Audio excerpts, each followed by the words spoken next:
Iran unveiled its new hypersonic missile, the Fattah 2.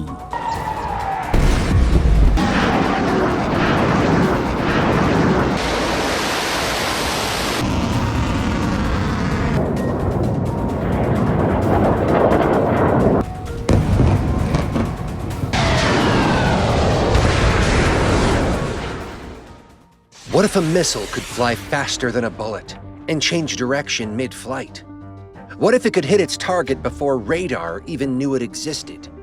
And what if that missile didn't belong to the US, China, or Russia, but to Iran? That's what Tehran now claims with the unveiling of the Fattah 2, a weapon so fast it might just redraw the world's military map. A weapon that could make traditional defenses almost useless. And a weapon that's causing quite a panic in Washington, Tel Aviv, and beyond. So, is Iran really holding a hypersonic ace up its sleeve? Or is this the most sophisticated psychological bluff of the decade? Let's break it down. The shock announcement. It started with a stage show.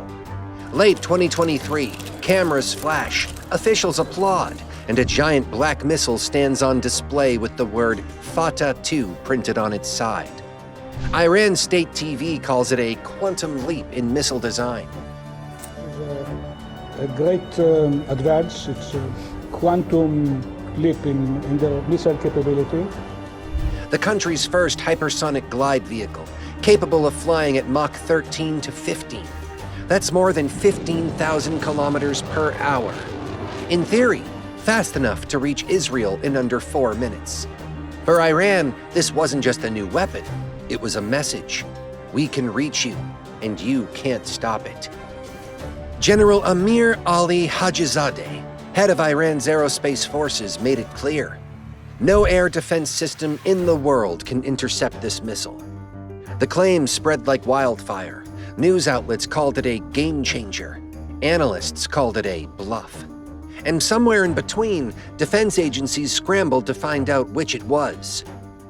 What hypersonic actually means. The word hypersonic gets thrown around a lot, but few understand it. A missile traveling at Mach 5 or more is technically hypersonic, but not all hypersonics are the same. There are two main types: boost glide vehicles and air-breathing cruise missiles. The first, like China's DFZF or Russia's Avangard, are launched on rockets and then glide at high speed through the atmosphere, maneuvering unpredictably. The second use of scramjet engines is to sustain hypersonic speeds. Iran's Fattah 2, according to state reports, is a boost glide vehicle, launched from a solid fuel rocket, then detaching to glide and zigzag through the atmosphere at blistering speed. In other words, not just fast, but unpredictable. That's what terrifies modern militaries. Traditional missiles follow predictable arcs. You can track them, calculate, and intercept. But hypersonic glide vehicles? They move like ghosts, weaving, twisting, dropping altitude suddenly. Even the most advanced radar systems struggle to lock on. The evolution of Fattah. To understand why Fattah 2 matters, you have to look back. Iran's missile program began under intense pressure. Sanctions, isolation. The Iran-Iraq war's trauma is still fresh, but necessity breeds innovation. From the old Shahab missiles, derived from North Korean tech, Iran built a lineage: Ghadr, Sejil, Khorramshahr. Each generation improved range, accuracy, and solid fuel efficiency. Then came Fattah 1 in 2023, Iran's first hypersonic-capable missile, announced with big fanfare. But many doubted it. The Fattah 1's design looked like an improved solid-fuel MRBM with no real glide vehicle. A year later, Fattah 2 appeared, sleeker, with a sharp, conical warhead resembling known hypersonic gliders. It wasn't just a bigger missile. It looked like a completely new generation. Iranian media claimed it could hit any target within 1,400 kilometers. That includes Israel, US bases in the Gulf, and parts of southern Europe. The fear factor. Iran's announcement hit the world stage not as a military fact, but as a psychological shockwave. For Israel, it struck a nerve. The country's Arrow 3 defense system is among the best in the world, but even if it's designed for predictable ballistic arcs, not for a Mach 15 glider that can swerve mid-flight. For the US, the bigger question was, how close is Iran really to operational hypersonic capability? If Tehran can mass-produce such systems, it changes deterrence dynamics in the entire Middle East. Suddenly, every carrier group or forward base within range becomes vulnerable. Even if Iran's claims are exaggerated, the perception of invincibility matters, because warfare isn't just physics, it's belief. You don't need to prove your missile can't be intercepted. You only need your opponent to believe it can't. That's what keeps them awake at night. Can it be real? Here's where it gets interesting. Developing a true hypersonic glide vehicle isn't just about speed. It's about heat management, guidance, and material science. At Mach 13, temperatures exceed 3,000 degrees Celsius. The nose cone can literally melt if it's not made from specialized composites. Guidance systems must operate inside a plasma cloud that scrambles communication.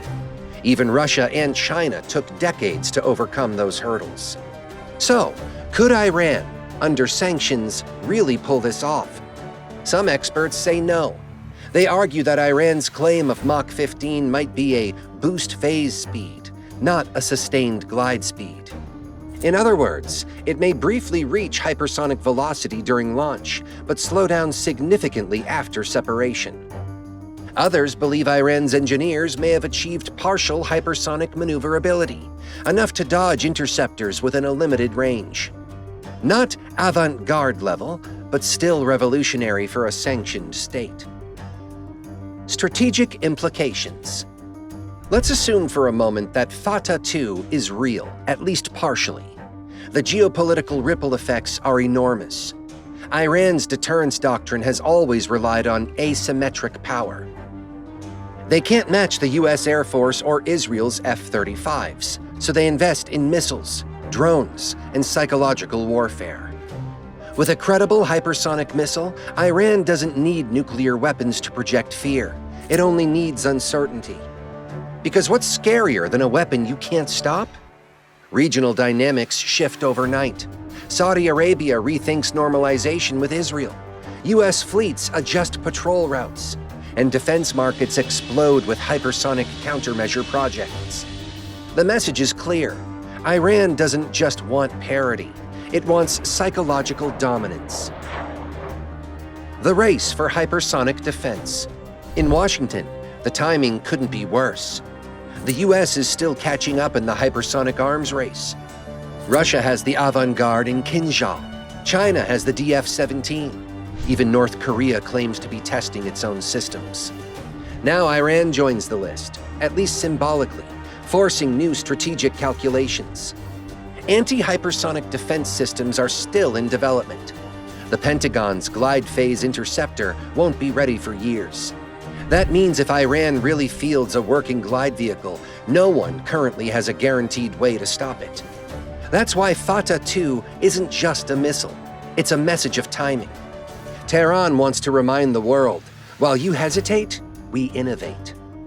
Inside Tehran's strategy. Iran's military strategy isn't about sudden attacks. It's about deterrence through fear. Every missile parade, every satellite launch, every Fattah test is part of a theater. A psychological performance to show strength under pressure. But that doesn't make it fake. Iran has proven again and again that its homegrown tech, while imperfect, often works better than expected. Their drones in Ukraine shocked Western analysts. Their precision strikes in Saudi oil fields in 2019 exposed gaps in defense systems once thought impenetrable. Each time, the same question surfaced. How did Iran pull that off? Fattah 2 fits that same narrative, an underdog proving it can punch above its weight. It's not about perfection, it's about perception. The global response. After the Fattah 2 reveal, reactions were mixed. U.S. intelligence agencies called for satellite analysis to verify test claims. Israel's defense officials downplayed the announcement publicly, but quietly ordered system recalibrations. Russia, interestingly, congratulated Iran, signaling growing military cooperation. China remained silent, perhaps watching closely. Meanwhile, Western analysts noted one telling detail. Iran hadn't yet demonstrated a successful full-range flight test under independent observation. So for now, Fattah 2 sits in that mysterious gray zone between reality and myth, where military power and propaganda meet. But even that ambiguity serves Iran's purpose, because uncertainty is the most powerful weapon of all. Technology or theater? Let's pause for a moment and ask, what if this is all theater? What if Iran's hypersonic missile is really just an upgraded ballistic system with enhanced maneuverability, not a true glide vehicle? Would it still matter? Yes, because perception drives policy. When the world believes you can strike faster than light, even without proof, your enemies hesitate. And in geopolitics, hesitation equals deterrence. Iran doesn't need to hit targets to win psychological battles. It just needs the world to believe it can. The hidden message to the West. Every new missile in Iran's arsenal carries a subtext. You can sanction us, isolate us, threaten us, but you can't stop our progress. That's the heart of the Fattah 2 message. It's not just about military parity, it's about technological sovereignty. Iran is telling the world, we build under embargo, we advance under pressure, and now we fly faster than your defenses. It's an audacious statement, and one that taps into national pride. For a country surrounded by US bases and allies, every kilometer of range gained feels like reclaiming autonomy. And for its adversaries, it's a reminder that deterrence no longer flows in one direction. What happens next? So what's next for Fattah 2? Experts expect further testing, possibly from underground silos or mobile launch platforms. Iran will likely release carefully edited footage to reinforce the perception of readiness. In response, Israel may accelerate its laser defense program, and the US will likely fast-track hypersonic detection systems. The real danger isn't an immediate launch, it's miscalculation. If both sides start believing the other has unstoppable weapons, the risk of escalation rises sharply. And that's how arms races begin, not through attacks, but through fear of being outpaced. Reality check. Let's be clear, there's still no verified proof that Fattah 2 can perform as claimed. But even if it's only half as capable, it still represents a leap for Iran's indigenous tech. Building a maneuverable re-entry vehicle that survives hypersonic conditions is no small feat. It suggests advances in solid propellants, composite materials, and precision guidance. Technologies that spill over into space and satellite programs too. So whether or not Fattah 2 truly changes everything, it's undeniably a symbol of progress and ambition under constraint. The hypersonic future. The world is entering a new era, one where speed becomes the ultimate weapon. Hypersonics blur the line between offense and defense, between deterrence and provocation. And countries like Iran, once dismissed as technologically behind, are proving they can play this game too. The old rules of warfare are fading. Distance no longer guarantees safety, and the concept of early warning may soon become obsolete. That's the real change Fattah 2 brings, whether it flies or not. Final thoughts. So did Iran just change everything? Maybe, maybe not. But one thing's certain, the idea of Fattah 2 is already powerful enough to shift global strategy, and that's the genius of it. Because in modern warfare, perception is half the battle. And right now, Iran has made the world perceive that it's faster, smarter, and more unpredictable than ever before. The truth will emerge eventually, in tests, in data, in debris fields. But by then, the message will have already done its job. Fattah 2 may or may not fly at Mach 15, but in the psychological war of deterrence and dominance, it's already landed. If you found this deep dive fascinating, make sure to like, subscribe, and turn on notifications, because the next era of warfare, technology, and strategy is unfolding faster than ever, and we're here to break it all down. Stay curious, stay informed, and remember, in a world moving at Mach 15, knowledge is your best defense. Stay blessed and stay curious.